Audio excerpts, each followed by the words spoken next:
This video is proudly sponsored by Newtype. Tools, accessories, model kits, these guys have it. Hop over to newtypehq.com and use the link below to help this channel out for future builds. Hey, what's going on my dudes and dudettes, and welcome back to another exciting build from the good folks from BANDAI, Japan. So without further ado, let's get started with the first MGSD Freedom Gundam from the popular anime series Gundam Ceen. And without further ado, let's get to it. Yo, welcome back my dudes and dudettes, another unique build from your boy Otaku Builder, and if this is your very first time onto this YouTube channel, welcome!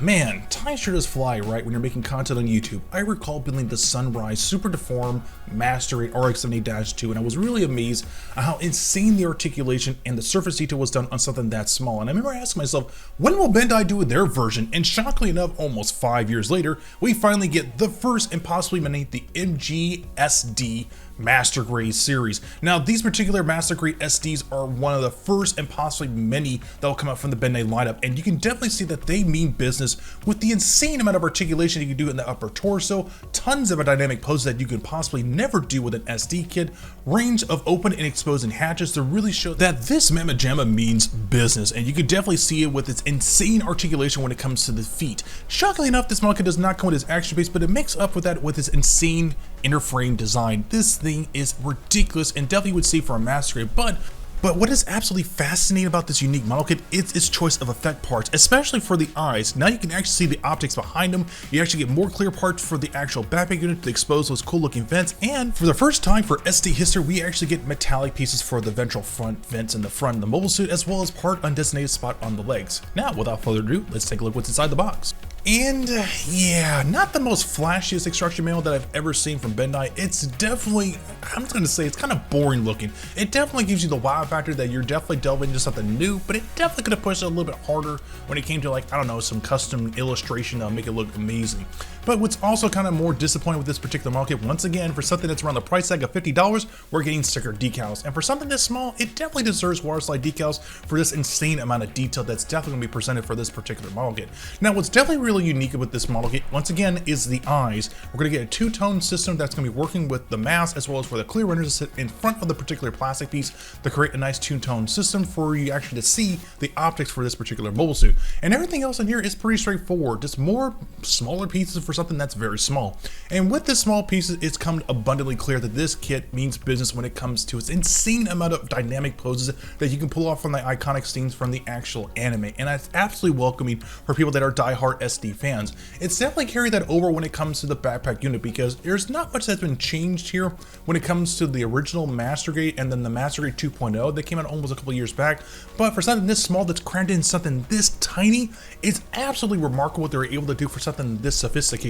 And that sophistication definitely carries on with the insane amount of sticker decals that you're going to need to apply onto this model kit if you choose to do so to make it look really spectacular. And last and finally, we get the color guide to do some custom painting. Now, this is completely optional. You don't have to do this, but for those who want to actually go the extra step to make this guy look really cool with some decent pre-shading, this is the way to go. Me personally, I like to go the extra step because I love building smaller kits. Now, let's talk about the runners. First set up, we get the classic white runners that definitely have an insane amount of detail on there. Oh my goodness, this is great. And a small glimpse of the actual clear runners that are going to sit in the very front of the actual Gundam eyes, which is definitely different. And once again, we have the sticker decals.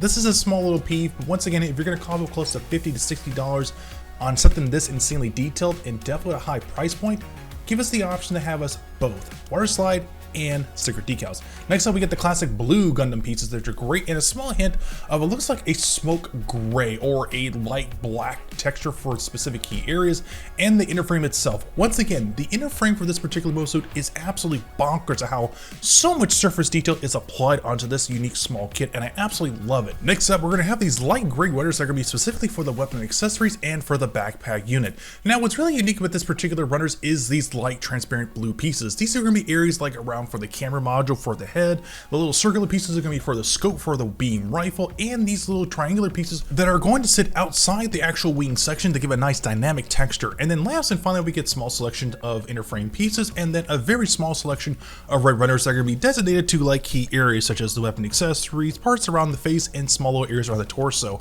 And that summarized what to expect for this particular model kit. It's literally been almost a full year since this kit was actually announced, and now I'm finally getting started to finally build it in my hands.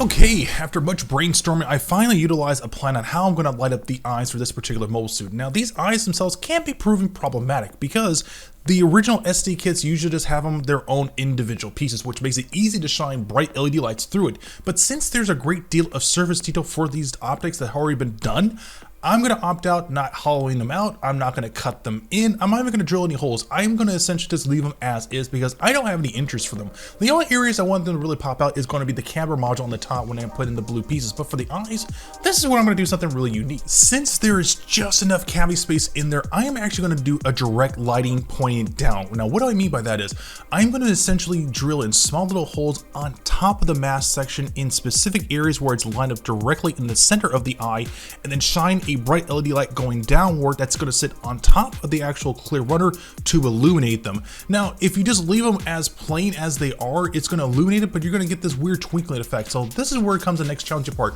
Just like in my previous videos when it comes to clear runners, I'm going to gently frost these areas with the actual base white for this particular Gundam. Again, if you do this method, that's great, but in that, you're going to lose all that surface detail for the eyes and they're going to be gone. The reason why I want to create some kind of form of light diffusion is that way when you shine a light downward onto the clear runner, it's going to illuminate the piece correctly. So that's the reason why I'm going with this route instead of actually cutting the eyes out directly.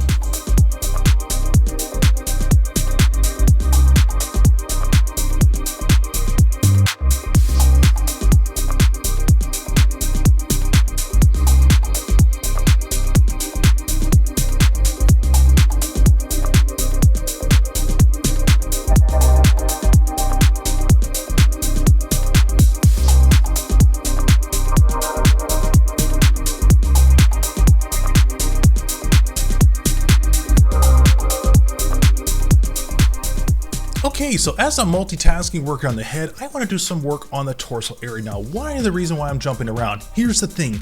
This kit has great range of articulation when it comes to the upper body, and I want to utilize that to 100%. So what I'm going to need to do is take all the external wire that's coming from the head, from the actual backpack unit, as well as areas around the hips. I need to do it through and through to make sure everything works. Now, what do I mean by that is I'm going to need to drill a hole through this basin point right here, so that way it connects to the weights up to the main torso, and that way I can huddle in all the electric wire in there. That's going to be very important also for the backpack unit, but the backpack unit has barely enough cavity space in there, so I'm going to be very careful on how many LED lights I'm going to put in there. Now, when it comes to the drilling process, this is where things get kind of risky. As you can see here, I am literally doing a pulsing motion as I'm drilling through and through, because even on the lowest setting, the RPMs for this particular Dremel are insanely high to the point where it will actually melt the plastic. So some manual drilling might be necessary, but to make sure you have all the external wires go into one isolated spot, it's best to have like a high power Dremel to get everything done correctly. As you can see here, I'm rotating between the two so that way everything is done. So now I can finally get started on my favorite part on this build, and that is prime time painting. And particular paints I'm using for this model kit, it's going to be multiple brands. And the first brands that I've had great success with, it's going to be G Studio paints. I'll be rocking with the classic red and the classic Gundam blue, both of which have worked very well for other model kits in the past. And I'm definitely rocking with these two. Now for the actual V fin itself, I'm going to be rocking two different types of yellows. One's going to be the base coat, while the orange itself is going to be a nice transition gradient between the two colors to mold them together. As for the base coat, I'm going to be using Mr. Hobby's Color 01, but I definitely want to get back to doing some pre-shadowing. I haven't done it in a very long time in my videos, so instead of using a black or sea blue, I'm going to be using Titan. It's like between like a dark blue or like a bright purple. I definitely want to create like a nice transition between the white and the bluish purples. And as for the inner frame pieces, I'm gonna be using exhaust manifold metallic paint for Vallejo. And then for the Gundam eyes, I'm gonna be using Tamiya, shockingly enough, clear orange for the base coat for the eyes. And then to create a nice little frost behind them, I'm gonna be using the base color white to make that nice little transition effect look really cool. But since this model kit's gonna be insanely small, I need some precision painting. So I'm gonna be fully retiring my master airbrush for a new and the most impressive airbrush that I've ever been given to me, the Iwata airbrush. Huge shout out to Homeless Dragon 79, you are a lifesaver, my dude.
Whew!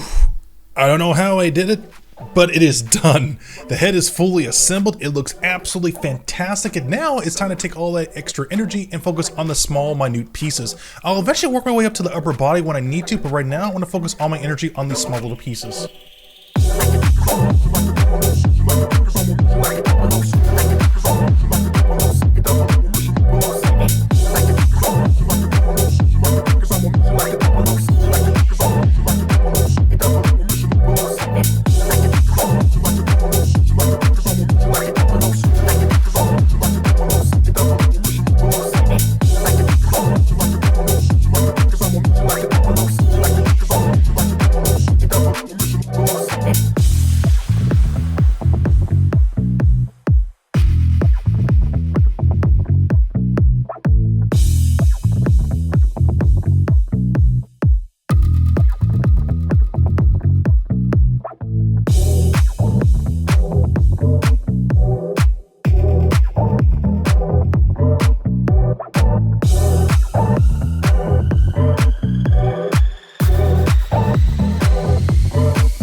Okay, so all the external wire is finally in place and is ready to go for the main body, and now it's time to work on is the backpack unit. Now this part is going to be extremely difficult, at the same time extremely delicate. Now what I need to do is take all the external wire from the backpack unit and funnel it through this particular peg. Now when I do this, I'm going to be rotating between a hand Dremel and a power Dremel. First things first, I'll be using a hand Dremel to do the full and through drill, because if I use an actual power Dremel, it'll actually melt the plastic, which will create a great deal of inconsistency, and it'll actually warp and damage the plastic through and through. But I'll be using the power Dremel to clean things out once it's done.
Alright, 8 grueling hours later, the backpack unit is finally connected to the main body, and my dude, this part was the most frustrating part of this build, because one LED light failed, I had to deconstruct it, really put in a new LED light, the other LED light for the eyes failed, had to take that out, test that out again.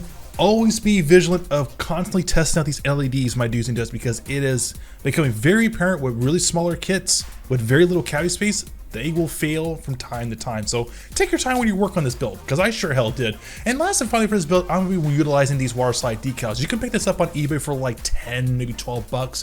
They're really good quality. They get the job done. I'm definitely gonna be rocking out with these and compared to the sticker decals. Now, when it comes to panel lining, I'm gonna be kind of hit and miss with this. I don't really have any need to do any panel lining because there's a great deal of surface detail on this model kit that I'm just gonna let it really express it for himself.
Alright, my dudes and dudettes, as this video is wrapping up, I want to share with you guys my thoughts and impressions of this model kit. And man, oh man, let me get this out of the way. Bandai, it took you way too long to jump onto this bandwagon, but it is very much welcome. And I am actually glad that they add this to their next lineup of the high grades, master grade, SD kits, real grades, perfect grade, and even the perfect grade unleashed, because this kit is like a perfect love letter for those fans that want to build SD kits, but they want the bells and whistles of a master grade smush in there. And we kind of got a glimpse of that when the Sunrise company did their version of the RX-78-2 Gundam, their super deformed version of it. And that kit was amazing. Not only was rocking with its own LED light system, but the articulation of the little guy was amazing. But Bandai's like, I see what you guys are doing there, but we can do a little bit better. And it literally took them almost 4.5 years to get to this point, but man, the articulation on the hands, the wrists, the fingers, the actual knees, the feet articulation is probably by far the most unique thing on this model kit, because there's a great range of motion on there that can really show you that these guys mean business when it comes to really pushing the articulation and technology towards SD kits, and Bandai has really outdid themselves. Now, the most important question you guys are probably asking yourself, are we going to be seeing more of these in the foreseeable future? And the answer to that is a resounding yes. We got small glimpses of that with the SDCS kits that came out almost 3 years ago, taking existing SD kits and putting a brand new redesigned inner frame to give it more range of articulation. And now, with the welcome of the MGSD kits coming into the forefront, this is a great time than any. But do not be surprised on what the next version is going to be, because chances are it's going to be affiliated with Gundam Seed, Gundam Seed Destiny, Unicorn Gundam, 00 Gundam, and the granddaddy of them all, the RX-78-2 Gundam. This is just how things are. It won't change for the longest time, but those are the ones that sell the most. But seeing how the aerial Gundam is doing well, both the SD and high grade, and now the 1/100 scale coming out a little bit over a month from now, we might get a version of that really soon. But without a doubt, please pick up this kit. I actually had a blast. I really enjoyed every aspect of this, and I know you dudes and dudettes will have a lot of fun building it too. But without further ado, I will see you dudes and dudettes on the next build.